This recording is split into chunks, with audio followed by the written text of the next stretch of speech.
Paris-Roubaix est une course créée en 1896 pour l'ouverture du nouveau vélodrome de Roubaix à l'époque. Et cette classique, surnommée donc l'Enfer du Nord, a un palmarès qui est plutôt éloquent et qui prouve que tout le monde, parmi les plus sérieux, s'y est intéressé. Eddy Merckx, même Bernard Hinault, il en a lâché, il en a pris un en 81. Il a d'ailleurs à l'arrivée, il lâche Paris-Roubaix, c'est une connerie. Après, vous avez les recordman de victoire, c'est De Vlaeminck et Tom Boonen, 4 chacun. Et puis, plus proche de nous, Peter Sagan, qui est allé chercher ce Paris-Roubaix qui lui tenait tant à cœur l'an dernier, en 2018. Alors, ce qu'on va regarder, ce que je vous propose, c'est de prendre, on va dire, secteur par secteur, les endroits les plus difficiles, en tout cas répertoriés, comme vraiment délicats. On est parti, alors vous voyez, par exemple, le premier secteur, il se situe à 160 bornes de l'arrivée, il dure 2 km, il n'est que difficulté 3, c'est le secteur de 3 villes. Voilà. En 2019, là, il va y avoir 29 secteurs pavés. Le premier vraiment qu'on peut mentionner, c'est le 26, c'est Kievi. Kievi, 4 étoiles, donc quand même, respect. Après, c'est Avelui, juste avant, la Trouée d'Arambert, 5 étoiles. Il n'y en a que 3 des secteurs à 5 étoiles de difficulté. Hein. Trouée d'Arambert, un endroit incroyablement difficile. Les coureurs, dimanche, devraient y passer aux alentours de 15h. Donc si vous avez d'autres choses à faire, à 15h, par contre, il faut être devant la télé. Voilà, donc il y a eu des rénovations, etc. Mais ça reste toujours un endroit qui est super difficile, quoi. Il paraît que la deuxième partie, elle est encore plus dure, en fait. Et vraiment, c'est une route qui est défoncée, quoi. Ça prête à des chutes mémorables, à des mecs qui sont dans la boue, quoi. Pour peu que le temps soit, évidemment, pas clément, hein, c'est clair. Donc, Trouée d'Arambert, premier rendez-vous. Ensuite, le secteur de Ordin.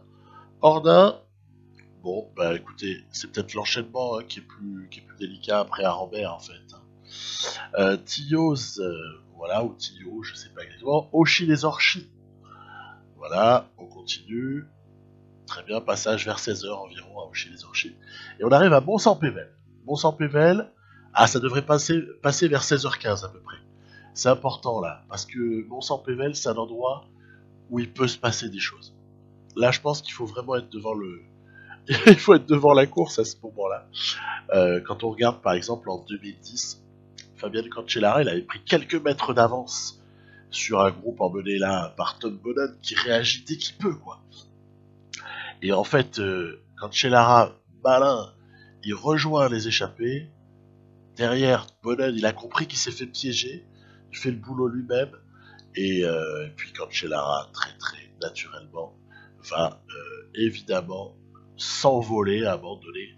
Il va s'envoler. D'abord, il va lâcher 2 des 3 compagnons d'échappée. Voilà, vous avez encore Leukemans qui s'accrochait. Mais derrière, ils ont beau faire tout ce qu'ils veulent.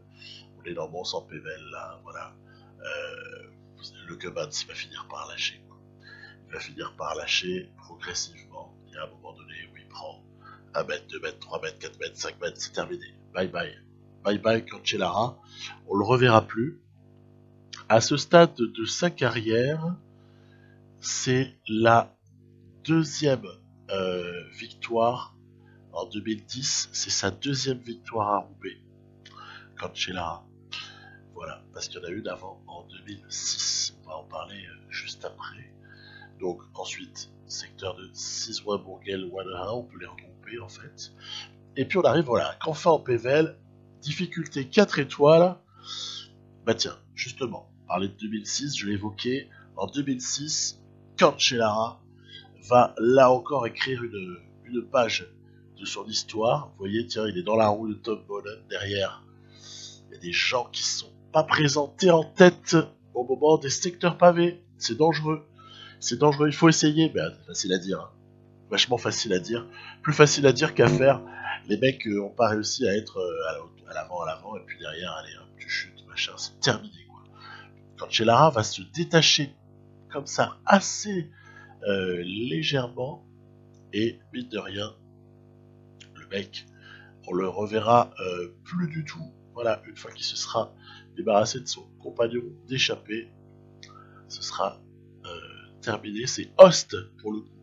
Voilà, Leif Host. Et en fait, cette course, elle a ceci de particulier en 2006 qu'il y avait eu un incident de course relativement notoire, c'est le fameux passage à niveau. Parce qu'en fait, vous avez des poursuivants derrière là, ça va être un premier groupe avec Host, Van Petegem et Gusev qui vont se retrouver en poursuite. Et puis derrière, il y a Fletcher, Bonnen et un troisième larron. Je suis sec là. Et en fait, qu'est-ce qui va se passer, c'est que les trois premiers poursuivants, ils vont passer au passage à niveau alors que les barrières sont baissées. Disqualification pour cet acte-là, voilà. Host, Von Petegem, Gusev. Et par contre, voilà, Balade, j'avais oublié le 7ème homme. Balade, du coup, Bonnen, Fletcher, Balade, ce sera pour venir compléter le top 4. Eux, ils vont s'arrêter en fait. Mais bon, quand Cancellara il est parti, bye bye. C'est un peu le moment où Cancellara se révèle puisqu'il tape un premier monument en fait. Donc à ce moment-là, voilà, encore entre guillemets jeune, le Suisse, il tape un énorme coup. Ensuite, Carrefour de l'Arbre, donc c'est l'enchaînement qui est terrible. Hein. L'enchaînement Canfin-Pével, Carrefour de l'Arbre,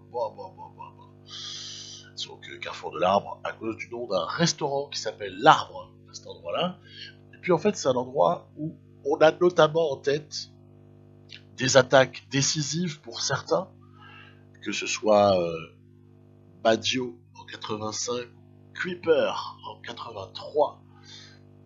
On a aussi des chutes terribles. Il faut demander à Juan Antonio Flecha et un tout petit peu après, là dans quelques secondes aussi, à Tourishoft.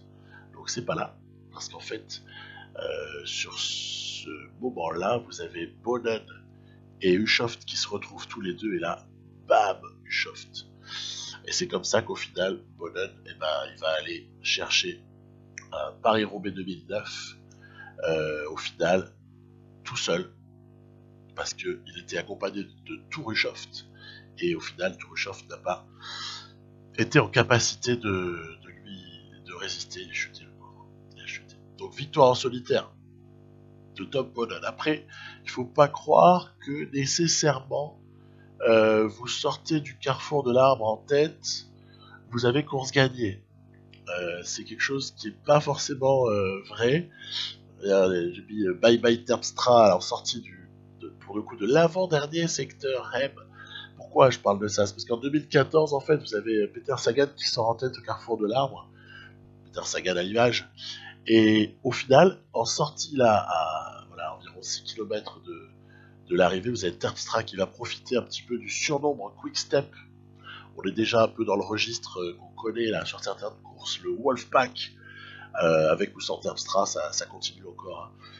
Et où en fait il va bénéficier du marquage entre certains favoris.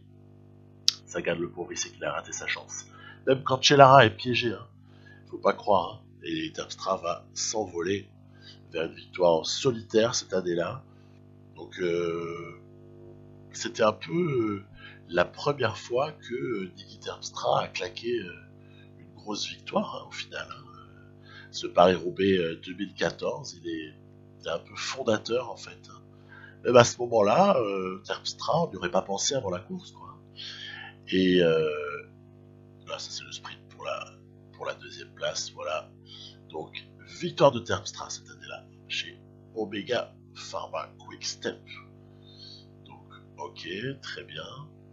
Ensuite, évidemment, ça surprendra personne, ça peut se terminer, c'est même très probable que ça se termine. Sprint d'un petit groupe. Pour la dernière de Tom Bonnen en 2017, dernière participation à Paris-Roubaix, Van Avermaet s'était fait un tout petit peu piéger en sortie de... En tout cas, à 80 bornes de l'arrivée, là, il fallait qu'il comble un petit trou, là. Mais ça va pas durer bien longtemps parce qu'il est fringant ce jour-là, le Greg Van Avermaet. Ils vont arriver à 5 dans le vélodrome. Stybar est fort, fort. Stybar est fort, mais Stybar va être battu. Stybar va être battu au sprint par l'ami Greg Van Avermaet. Et ouais, un bon opportuniste, hein, ce Van Avermaet. Stybar, 2 ans plus tôt, en 2015, avait été battu, cette fois-ci par John Degenkolb. Donc Stybar, 2 fois deuxième, doit avoir les dents qui rayent le parquet. Voilà, ensuite, je vais m'intéresser à la liste des inscrits, puis on va dire 2-3 petits mots sur les uns et les autres. Alors, déjà, Peter Sagan, on pourra en parler pendant des heures.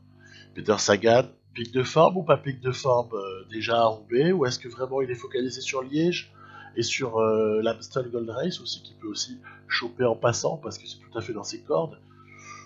Peut-être que Sagan, il va nous faire un triplé Roubaix, Amstel, Liège, hein, on sait jamais. Hein. Je vous parlerai de Liège dans pas longtemps. Dillier, Nassen devraient être les derniers hommes de la AG2R la mondiale, avec peut-être un Stein Vandenberg, hein, qui sait. Du côté de Total Direct Energy, c'est la première course où il y a cette appellation-là pour l'équipe. Adrien Petit, Damien Gaudin sont les deux que je retiendrai. CCC Team, Greg Van Avermaet, qu'est-ce que vous voulez dire d'autre? Du côté de la Trek, on les attend un peu. Et moi, j'attends plus particulièrement un Degenkolb parce qu'il a l'expérience de cette course et évidemment, un Jesper Stuyven qui n'a pas encore vraiment beaucoup performé. Education First, attention, je pense notamment à Tyler Finney, à défaut de citer encore une fois Seb Van Mark, parce que le pauvre est très très malchanceux et on finit par se demander s'il va claquer une. Nils Politt, 5ème l'autre jour sur Tour des Flandres, donc attention, c'est jamais Nils Politt. Trentin démarre si ça arrive au sprint.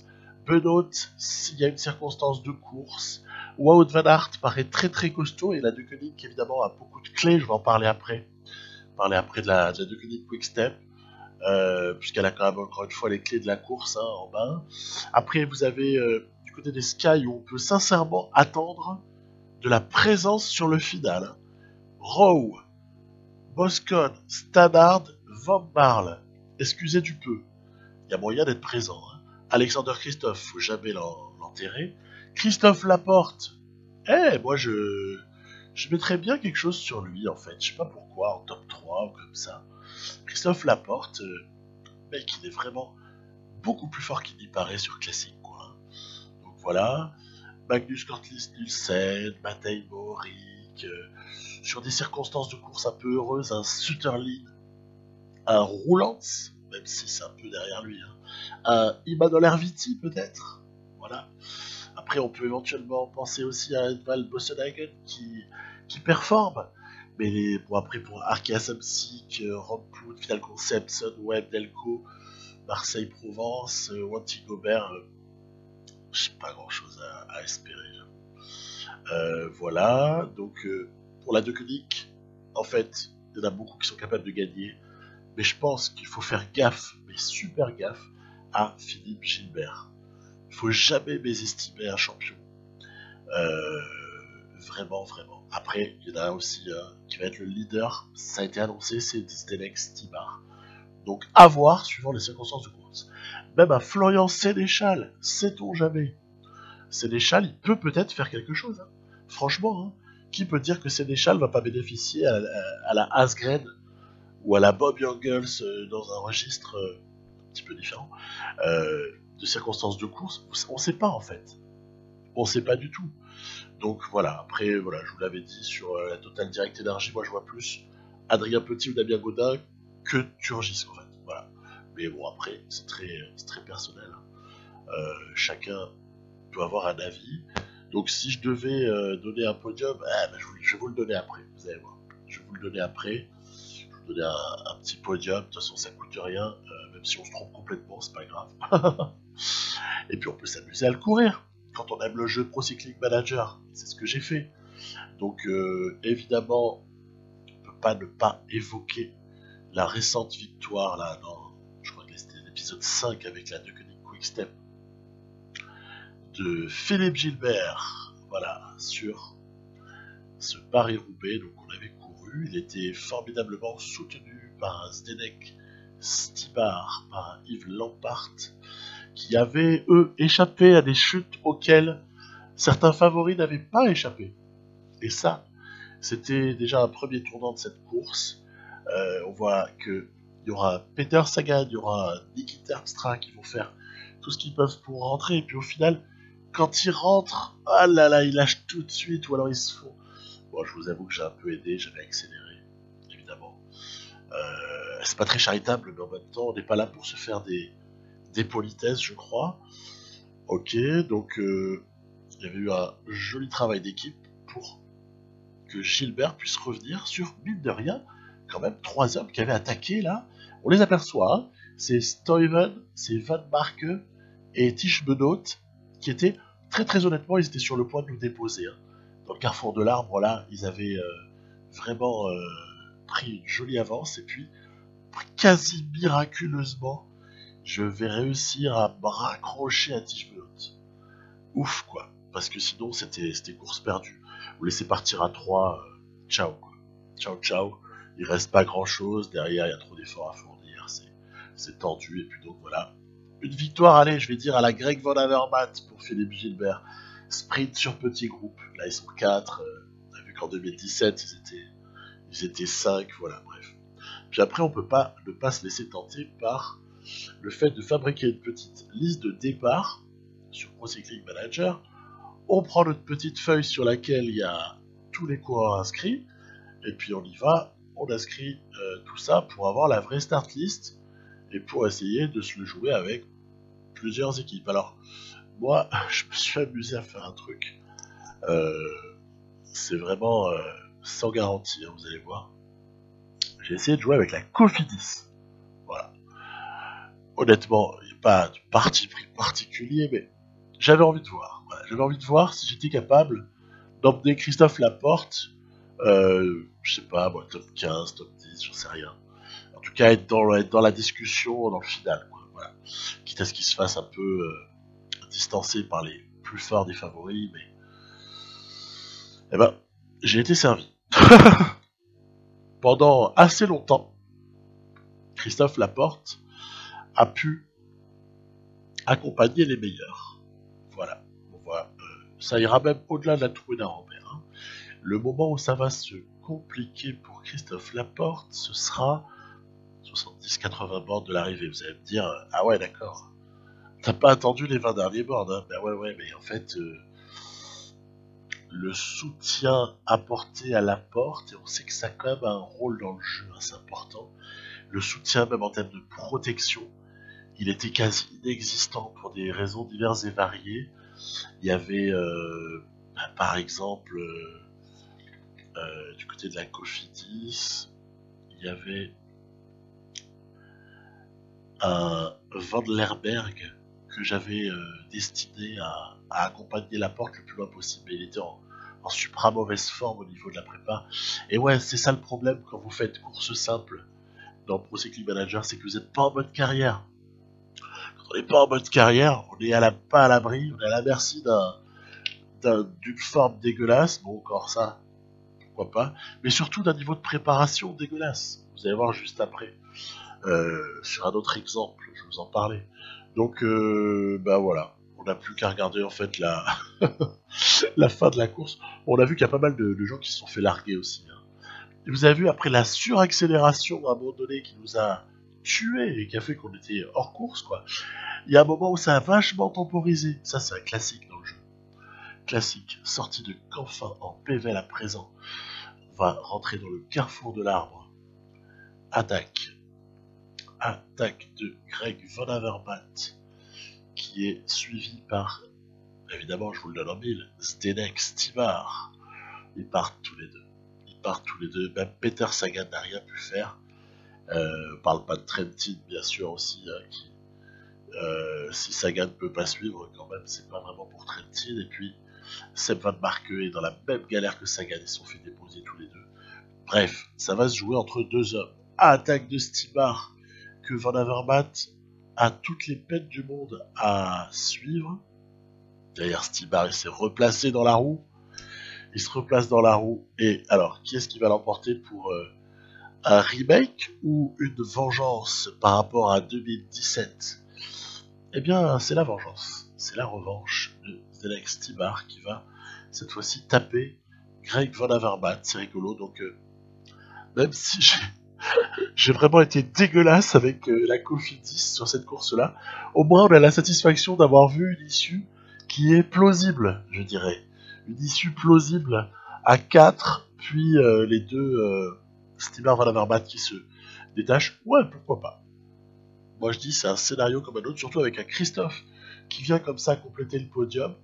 C'est pas loin d'être vraiment réaliste en fait. Ce classement, il est pas idiot. Il est loin d'être idiot. Après, je me suis dit, bon, maintenant, tu vas jouer avec Wout van Aert. Pourquoi? Parce qu'en fait, j'avais essayé avec l'Auto Soudal, mais j'ai même pas lancé la partie. Je vous expliquer pourquoi, parce que si je me note, il était à 88% de prépa, quoi. C'est bon. J'ai pas de temps à... Voilà, je voulais montrer là. 84%. Mais je joue même pas, moi, à 84%. C'est vachement mal fichu, j'en veux pas de ça. Donc, ayant abandonné la piste Benoît, comme je vous l'ai montré à l'instant, j'ai essayé, je me suis dit, tiens, et si on tentait avec la Lotto Jumbo, qui est une équipe que j'aime bien, elle m'excite cette équipe, parce que elle a tout ce qu'il faut où il faut, je vous avais déjà dit il y a pas longtemps, mis à part un type pour la flèche wallonne. Voilà, c'est la seule restriction, mais sinon pour tout le reste, ça m'a l'air jouable en fait, c'est une super équipe Jumbo Visma.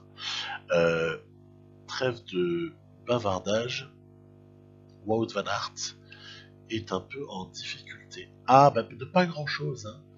Mais en fait, j'ai eu un moment d'inattention. Voilà, je dois le confesser. Au passage, tiens, c'est amusant de voir que Dillier s'était échappé. Et d'ailleurs, Christophe Laporte s'était échappé aussi.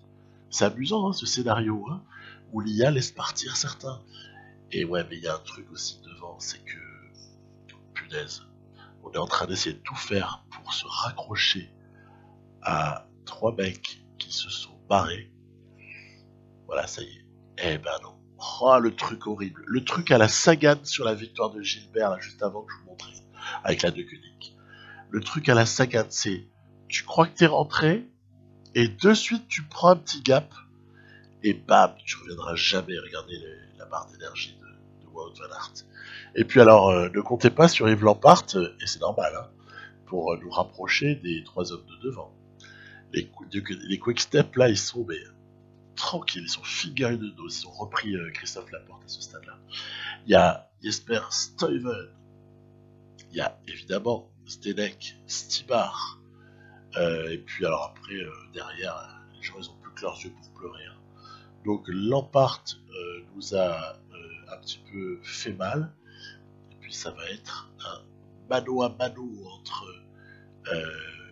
Gilbert Laporte, on peut craquer, mais Stuyven, il s'est fait aussi déposer. Il s'est fait déposer par Stevie.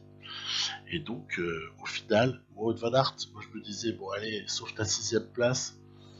Tu parles. Sauve rien du tout, oui, victoire de Stibar, et puis en plus, t'as tous les autres qui reviennent et qui sprintent. Donc, Wout van Aert, le pauvre, il fait top 10, quoi. Pas mieux, c'est nul. C'est complètement nul. Et ça se joue à pas grand chose. Ce qui avait été en notre faveur avec Philippe Gilbert a été en notre défaveur avec Wout van Aert. C'est ouf, hein.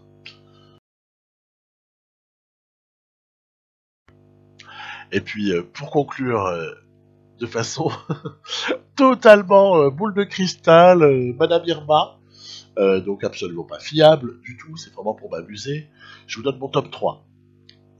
Nassen, je vais bien finir par avoir raison un jour. Hein. Nassen, Van Avermaet, et un troisième larron, c'est qui? Donc Nassen, quand je dis Nassen, je le vois gagner en fait. Hein. Devant Van Avermaet et Zdeněk Stibar. On pourrait même mettre Stibar en 2, ce serait encore plus terrible pour le pauvre. Mais attention, hein, je pense qu'il y a vraiment à surveiller un Philippe Gilbert. Moi j'y crois, voilà, vous pouvez pas m'empêcher d'y croire. Je crois dur en Philippe Gilbert. Les champions, il faut toujours se méfier d'eux. Voilà, je souhaite une super course à tous. Bien du bonheur. Vive le cyclisme. Bye bye.